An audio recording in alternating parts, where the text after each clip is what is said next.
Good day everyone, my name is Ravina Kanhai and today I will be showing you how to subnet a network using Packet Tracer. So let's look at the network details. As you can see here, we will be using the IP address 192.168.1.0/24. Each network will be assigned 20 hosts. So network 1 has 20 hosts, network 2 has 20 hosts, 2 of which will be utilized, and network 3 has 20 hosts. As for the requirements, we will not be using the first 0 subnet. So therefore, our network 1 will use the first subnet, our network 2 will use the second subnet, and our network 3 will use the third subnet. So let's firstly subnet this network. Before going into it, I have already outlined the subnetting of the network just to make the process a little faster. So here we have our network 192.168.1.0/24. This network is then subnetted into 192.168.1.0/27. What this means? This simply means that we are borrowing 3 bits. When we borrow 3 bits, we can now attain our magic number. Our magic number is usually the last borrowed bit, and this number enables our network to have enough usable hosts. So I have already outlined the list of networks.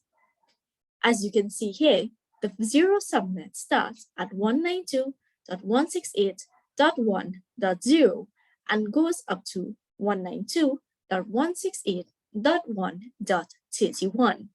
However, as outlined by the requirements for the network, we will not be using this 0 subnet. Consequently, our network A goes from 192.168.1.32 to 192.168.1.63. As so, network B runs from 64 to 95 and network C from 96 to 128. Now we can take this further. However, only 3 networks are required for this assignment. So let's look at our PCs. As shown in the diagram, we have 2 PCs, one in network 1 and one in network 3. So in network 1, we have 192.168.1.32, 32 being our network address, 63 being our broadcast address. If we were to use 192.168.1.33 as our default gateway, our first usable host will be 192.168.1.34. This is the IP address we will be assigning to our first PC. So for PC2 takes the same procedure. So here we have our PC2 being in network 3, which is, as outlined here, 192.168.1.96 to 192.168.1 to 121. So with our default gateway being 192.168.1.97, our IP address would be 192.168.1.98 as the first usable host. Furthermore, our routers also need configuration. So each router is listed in network 2. And using the addresses outlined here, we have our attained IP addresses for each router, which takes the number 192.168.1.65 and 192.168.1.66. So let's now make sense of all of these numbers and IP addresses. Let's go into our packet tracer. As you can see, I have already outlined here for you the devices required.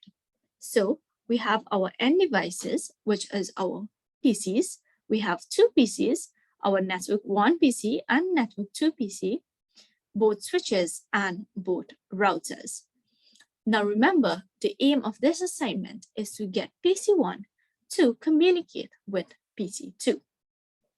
So let's start our connection. To do this, we are going to use a copper straight through wire. So we are connecting PC1 using fast Ethernet to PC2.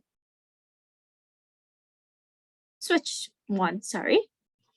Then we will take switch 1 and connect switch 1 to router number 1. In the same manner, we will connect PC2 to switch 2, and we will connect switch 2 to router 2 using the same wire. Now, in order to connect both routers, we have to use a serial DCE wire. So let's connect router 1 using serial 2/0 to router 2, and we select serial 2/0. So here we have our connection. So let me just quickly neaten this up a little. So 1, router 2, switch 2, and our PC 2. Excellent. So now let's go and configure these PCs, and here you will see how the IP addresses comes in play. So let's go and look at PC1 first. PC1 falls under the network 192.168.1.32. So let's open PC1. We are going to go into the desktop and IP configuration. Here, we are going to assign the IP address to PC1. So 192.168.1.34 being the first usable host. We're going to change the subnet to 224, and our default gateway would be 192.168.1.33. Now we are going to do the same for PC2. Let's configure PC2. Desktop, IP, and our PC2 takes 192.168.1.98. We change this to 224 as well, and our default gateway.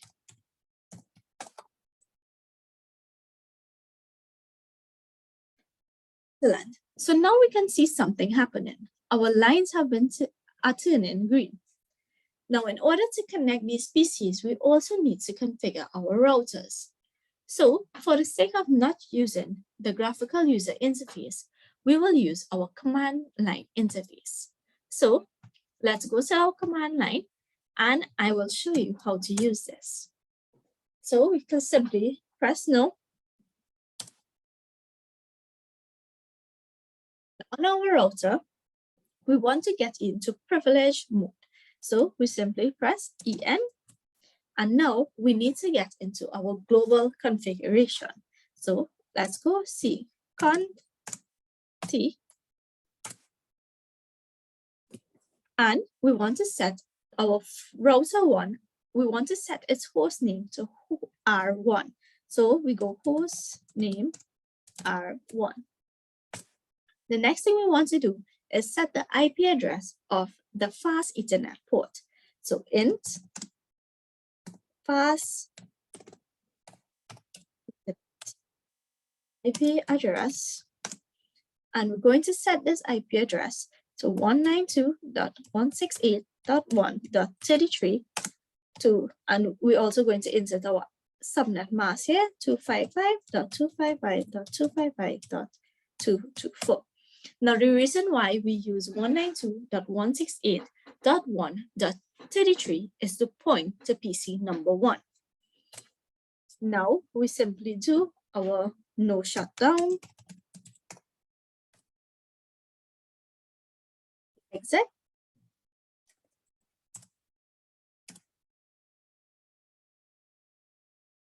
Now we want to set up our serial port. So let's go int serial 0 2/0 IP address, and we're going to set the IP address of this router. So the IP address of this router would be 192.168.1.65 with a subnet mask of 255.255.255.224. In addition, we also want to set a clock rate. So our clock rate would be 64,000. Once again, no shutdown. We exit one more time, and then we copy run start to save to NVRAM.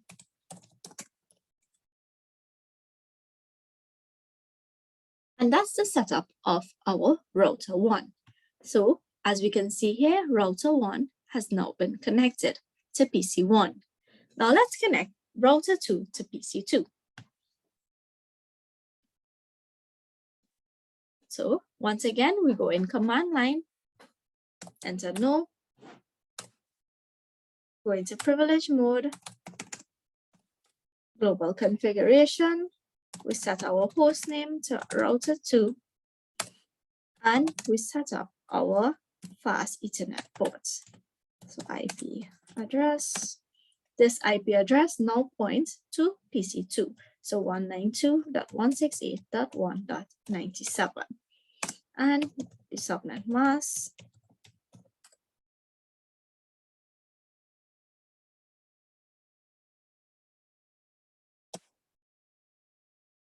no shutdown, and we exit. So now, once again, we have to set up our serial port for this router. So let's go int serial 2/0 IP address, and we're going to assign the IP address to router number 2. So the IP address for router number 2, as we laid out here, is 192.168.1.66. So 192.168.1.66, and our subnet mask is 255.255.225.224. So that's why it's good to have these things laid out so you can quickly see and just to be configuring these files, and you don't have to be looking for IP addresses and remembering which network has which IPs.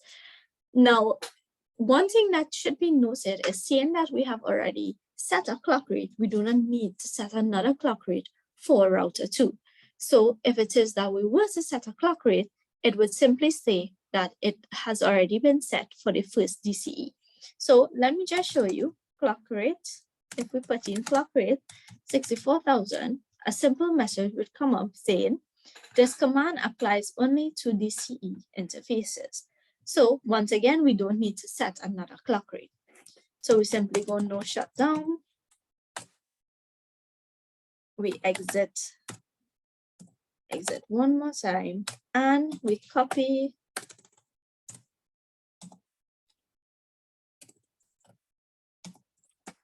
run start to save to NVRAM. Now, another thing we can also do, we can also use copy run, and it saves time and it does the same thing. So let's X this off. And here we can see these all the lines, all the wires are connected and they have turned green. Now, one thing I wanted to show you, if I go into the router, seeing that we have done our configuration using the command line interface, once we go into the graphical interface as well, we can clearly see this being set up. So here we have our fast Ethernet port has already been entered, and if we go to our serial 2, it has been set up. So it's the same thing as the graphical interface. Now, what does this mean? So even though we are seeing all the lights green, we are still unable to ping PC1 to PC2 and PC2 to PC1. But why is this? The reason why we can't ping as yet is because we haven't set up a route that tells the router that they are trying to access a certain PC. Now, in order to set up a route, we simply go back into the PC, into the router, sorry. We go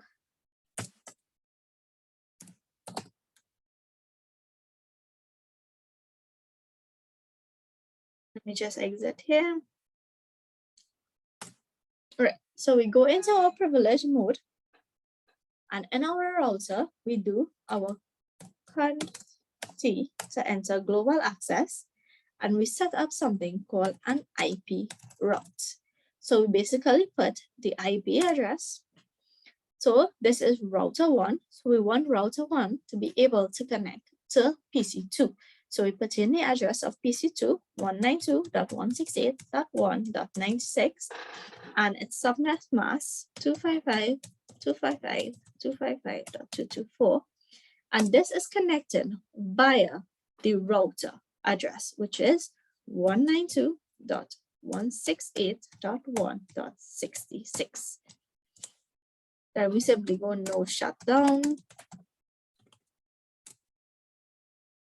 To enable the port, we exit and we do copy, run, start to write the NVRAM.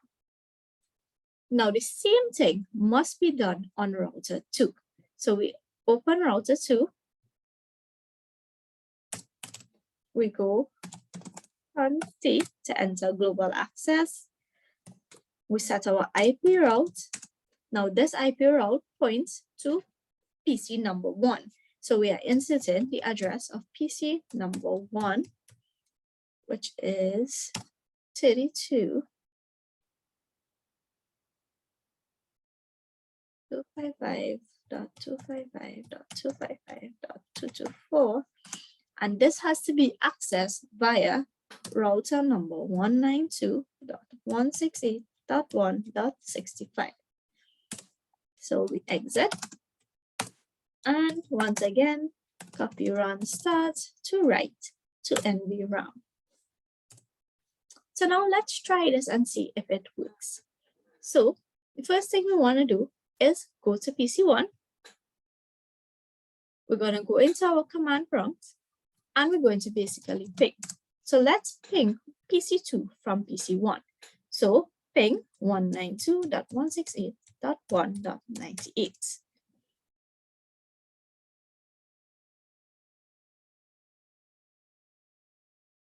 And here we can see that our PCs are pinging.